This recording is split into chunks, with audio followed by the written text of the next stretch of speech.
7월 5일 화요일입니다. 스튜디오 뒷배경도 어제부터 바뀌었는데 어떠신지요? 변화는 항상 우리를 새롭게 합니다.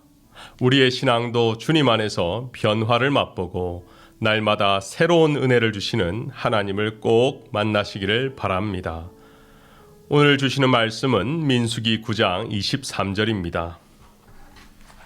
곧 그들이 여호와의 명령을 따라 진을 치며 여호와의 명령을 따라 행진하고 또 모세를 통하여 이르신 여호와의 명령을 따라 여호와의 직임을 지켰더라. 정치를 보면 집안 싸움이 아주 심합니다. 한국만 보더라도 대선과 지방선거를 마친 정당들은 그 결과에 관계없이 여야 모두가 집안 싸움을 하고 있습니다. 계파 싸움이든 정치 노선 싸움이든 싸움을 통해서 권력을 잡고 유지하고자 하죠. 국민들은 이제 그만 싸우고 민생을 위한 정치를 하라고 호소하지만 그 말이 그들에게 들리지 않습니다. 왜냐하면 자기들이 살고 봐야 하기에, 거기에 정치 생명이 걸렸기에 힘 있는 계파에 들어가야 하고 잘 보여야 다음에도 공천을 받고 생존할 수 있기 때문에 경쟁과 싸움은 끝이 없습니다.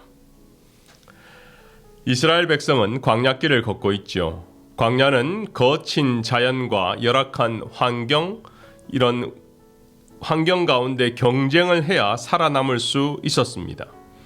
물과의 전쟁, 먹을 양식과의 전쟁, 뜨거운 사막과 추운 광야의 기온 전쟁도 한몫을 했을 겁니다. 때로 아말렉 같은 다른 민족과의 전투도 있었습니다. 이런 어려움을 이겨내려면 12지파가 모세를 중심으로 하나가 되어야 하고 각기 다른 역할을 수행하지만 톱니바퀴처럼 하나로 물려 한 방향으로 돌아가면 소망이 있는 것이죠. 광야 중에 그들의 임무는 간단하게 두 가지였습니다. 하나는 진을 치는 것, 또 하나는 행진하는 것이었습니다. 지금의 언어로 바꾸면 stop and go입니다. 가족 여행을 하면서 밴을 가지고 로드 트립을 할 때 가장 힘든 것이 있다면 오랜 시간 운전하는 것이죠. 어떻게 보면 긴 시간 운전하는 것이 미국 여행의 재미 중에 하나입니다. 그래서 언제 어디로 출발하느냐, 어디를 통과하느냐, 동부와 서부는 3시간의 시차가 있기에 이런 여행에서 철저한 계획이 필요하죠. 계획을 하고도 돌발 상황이 발생하거나 가족 중에 한 명이 아프기라도 하면 계획에 차질이 생기기도 합니다. 그런데요, 지금 이스라엘 백성의 인구는 장정 남자만 60만 명이에요. 그 많은 사람이 한 방향 한 길로 여행을 시도한다는 것 자체가 기적입니다. 그렇기 때문에 오늘 묵상할 중요한 단어는 여호와의 직임입니다. 광야는 단순히 이스라엘에 지나간 과거의 역사는 아닙니다. 하나님이 자기의 뜻을 나타내신 현장이고, 하나님은 광야를 통해 자신의 뜻을 보여주셨고, 이스라엘 백성은 순종을 통해 하나님의 뜻이 무엇인지 알게 된 것입니다. 여러분, 학교 중에 최고의 학교가 어디입니까? 광야 학교죠. 아마 다들 들어보셨을 겁니다. 우리 성도들 가운데는 이미 이 학교를 졸업한 분도 있을 거고 계속 다니고 있는 분도 있을 겁니다.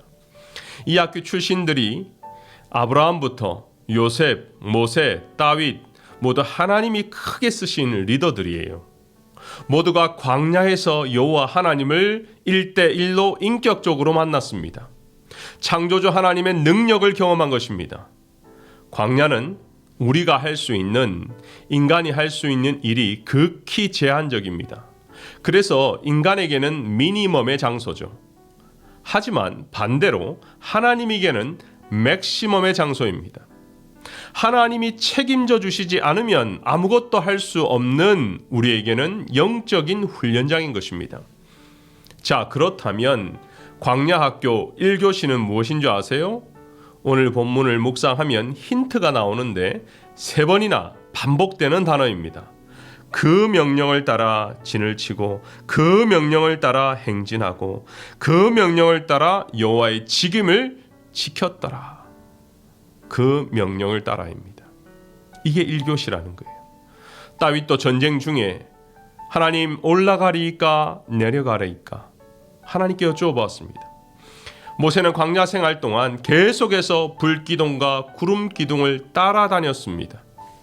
그 명령을 따라다닌 것이죠. 요즘 한국에서 유명한 심리학자 중 한 사람인 허태견 교수라고 있습니다.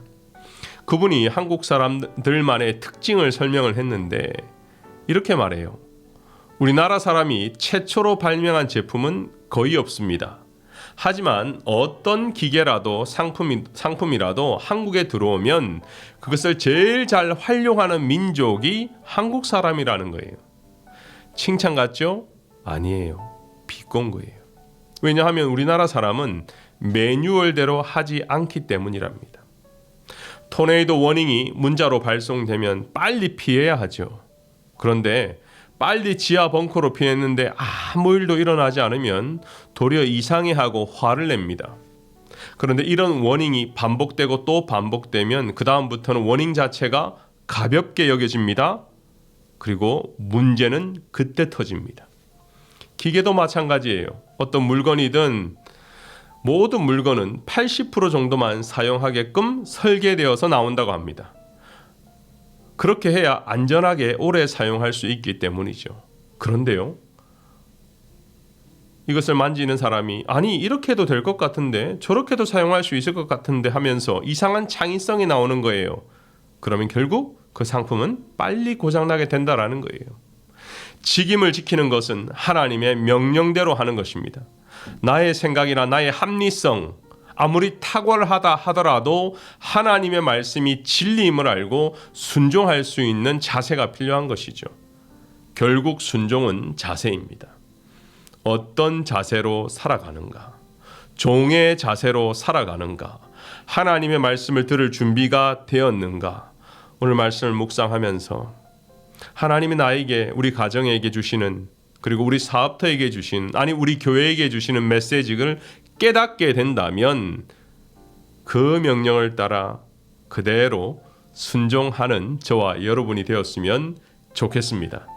기도하겠습니다.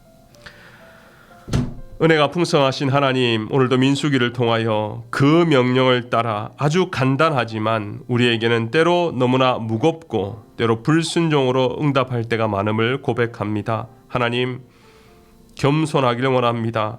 하나님, 순종하기를 원합니다. 하나님, 그 명령을 따라 그대로 따라가는 주의 백성 되기를 원합니다. 우리 빛내리 성도 모두가 그렇게 되기를 소원합니다. 예수님의 이름으로 기도하옵나이다. 아멘.